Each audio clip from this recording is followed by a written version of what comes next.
July in Indonesia. It's the absolute peak of the dry season, which usually means relentless sunshine and intense heat baking the islands of Java and Bali. But step outside before dawn, and you are hit with a completely different reality. People are bundled up in heavy winter jackets just to survive the morning commute. In high-altitude areas like the Dieng Plateau, the temperatures plunge so low that the morning dew literally freezes into fields of solid ice. Locals have a specific name for this bone-chilling phase of the dry season: bediding.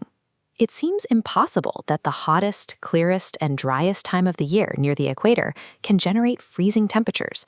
The freeze occurs when two massive thermodynamic forces converge directly over the archipelago. The first force at play is what is missing from the sky. During the dry season, the cloud cover vanishes entirely. Look at this rainy season cross-section. Thick clouds act like a blanket, trapping radiating heat at night.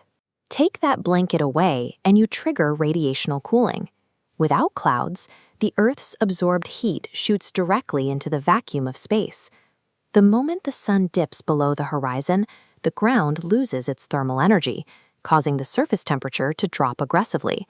A cloudless tropical sky essentially acts as an open window, relentlessly bleeding the island's stored daytime heat out into the freezing upper atmosphere. Venting heat is only the starting point. The deep freeze requires a constant influx of cold air. While July means summer in the northern hemisphere, down south it's the dead of winter. The Australian outback is heavily covered in snow. This freezing land generates the Australian winter monsoon. The cooling continent creates a dense high-pressure weather system. High pressure seeks lower pressure, so this massive dome of chilled air is violently pushed northward, crossing the ocean and slamming into Indonesia. During these dry months, Indonesia is physically standing in the direct path of the southern hemisphere's open refrigerator door.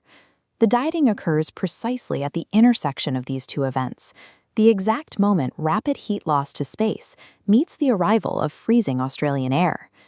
Enduring these specific conditions requires adjusting to a harsh biological reality. The hidden danger within this cold wind is its extreme lack of moisture. This dry air triggers rapid, invisible dehydration.